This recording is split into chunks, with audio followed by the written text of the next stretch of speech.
everyone. Hi on Zoom. You remember 2 weeks ago I said, I am willing to be disturbed. Well, I can't tell you how disturbed I was yesterday morning at 7 o'clock when I read Carol Bardenstein's text from the night before. Well, the Spirit Singing Band will not be at Interfaith on Sunday morning. So I thought, who can we get to speak on Sunday morning? And I said to myself, well, I can do it. That was kind of a shaky beginning. But I managed to put together a talk in 24 hours. It usually takes me 2 months. I mean, seriously, I work on my talks for 2 months. However, I realized that this is a talk I've been working on for a very long time, in my own mind, in my own meditations. A long time, about challenges and how important challenges are for us. Challenges are really good for us. And it's really important to remember that this is so, because we are apt, I am as apt as anyone to take a challenge and complain about it.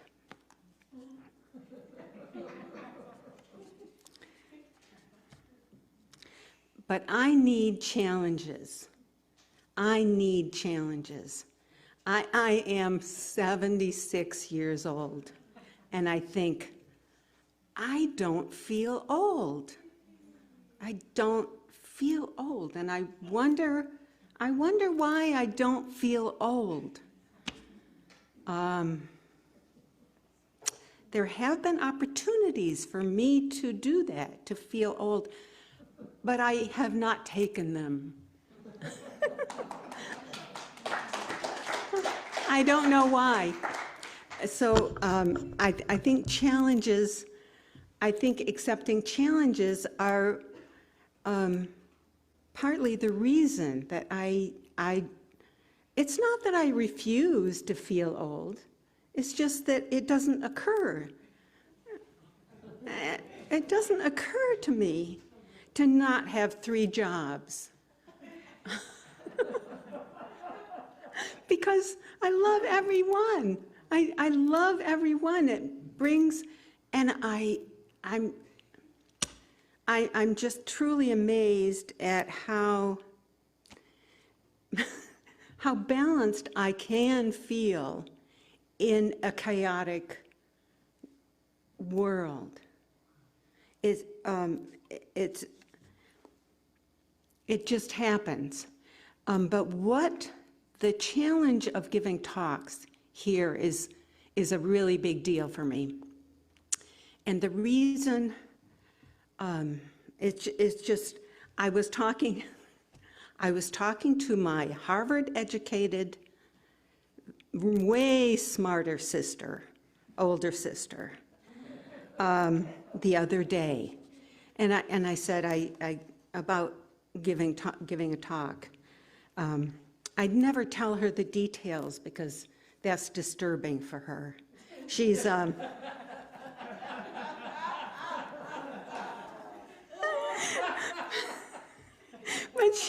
but she said, oh, I gave up public speaking a really long time ago. It was too frightening.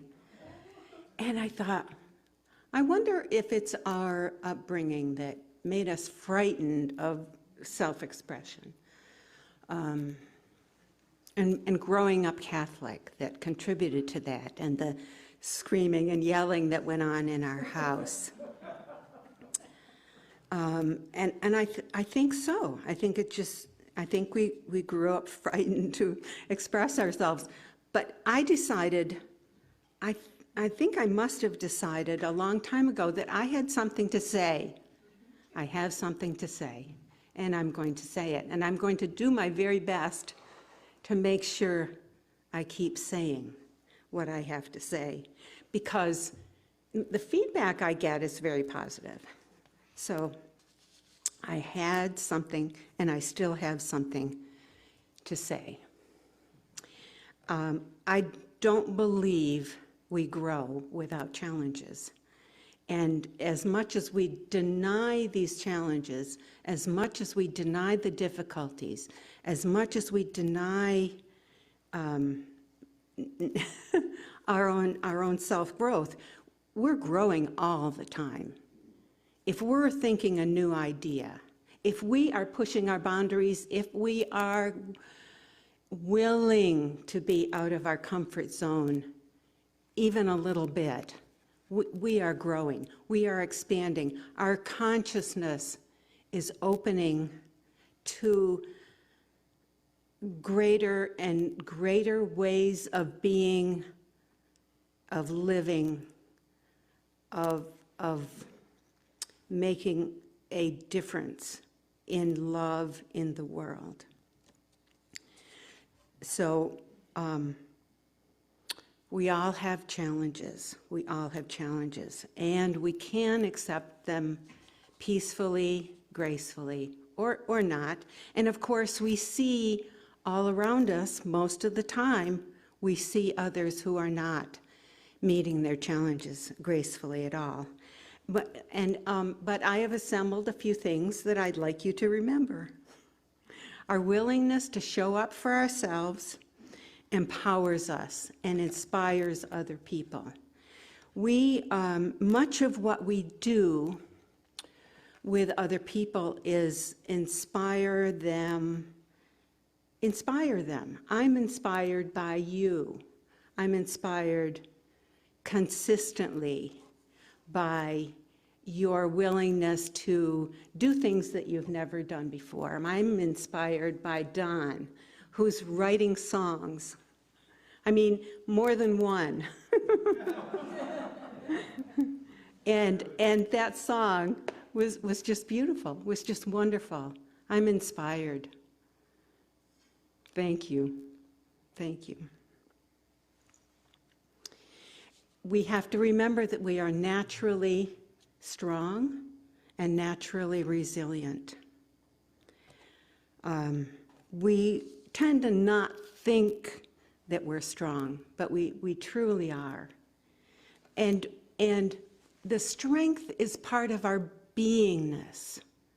It's not always a part of what we're giving out to the world.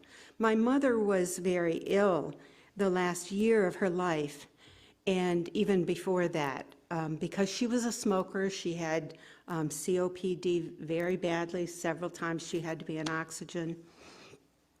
Even in the early 80s, there was oxygen. There wasn't much else, but there wasn't any hospice for her at that time. But she had inner strength, and it was easy to see if you looked. I mean, but you had to look for it. She was strong. Blame no one, not even yourself. We have this tendency to blame ourselves. What if we didn't blame ourselves? How much of a burden would that relieve us of? I think a lot. Suffering may be a part of life, but we cannot change what we do not own. So ownership, responsibility is about not blaming anyone, and especially not ourselves. One thing that is very important to me that I want to share is, as much as possible, be aware. Awareness is, to me, the greatest gift of spirit that we have in our lives. And of course, much of what we're aware of we don't like. So we have to focus. We have to focus. We choose, and it's not a bad thing to just be aware of a few things at a time. I mean, we just can't be aware of all the happenings in the world. I mean, media is a great gift to us, but we can overdo it. We can overdo it, and we overdo it in the way that we think that I should be doing this, I should be doing this, I should be doing this, I should be doing that, I should be doing the other thing. Pick one or two and focus. Focus. I think it's very helpful. So I've taken on a few tasks around the idea of awareness. And I do this as I remember what happened the last week or so of my husband's life. I became hyper-aware, and I really didn't need to, but it just kind of happened naturally because I was afraid. I was afraid. I was afraid of his dying. And I believe that I had the sense that it was not far off. But to sustain awareness is interesting. It became very interesting. I would go to work, but and relax, and then when I came home, I would have this tension, and that was my way of experiencing awareness at the time. But I think it served me well. It made me feel like there was meaning. I was not creating meaning, but I was more aware of having a need to give meaning to what was going on. So by being aware, I was giving meaning to what was going on in our lives. And it was very powerful. And I felt that energy changing me. And I felt the gift that awareness was offering me. So I'm trying this kind of awareness out again by it gets to be 10 o'clock. I want to be in bed by 11. So I'm walking around the house, locking doors and turning off lights, feeding the cat, putting away dishes and things that need to be put away, hanging up coats or whatever. I'm trying to do this with awareness, and so what I do is the awareness is in my body. That's where I'm focusing my effort, and I've been doing it for 3 nights, and 2 nights out of 3 it worked. I went to bed more peacefully. I slept better. I woke up feeling better. Last night it didn't work. And I'm very aware when that effort, I was very aware when the effort was not working. And that's a gift in itself, absolutely a gift. Because it's very rare for us to give our lives to any kind of awareness. I mean, I try, but it's automatic. Our lives are, my life, I'll speak of my life, our lives are so automatic. Lots of automatic things that we are unaware of. Driving, stopping, going to the store, coming home. We might be a little more aware we're coming home, but my consciousness is leaping ahead. Okay, I'm here, I'm getting out of the car, I'm, going in the house, and I'm putting my things down on the table, or I'm futurizing the present instead of being present with myself in awareness at any given moment. So I know by what I'm saying, you're going to go home and you're going to be much more aware. I just know that. And you might appreciate it, and you might not. And that's okay. I don't get to be attached to how you receive what I have to say. So that's probably enough about awareness. Practicing, Esther Hicks quotes Abraham, practicing mindfulness regularly does not stop the ups and downs of life. However, the tension, fear, and concern do subside. The agitation subsides, and the wild passions calm.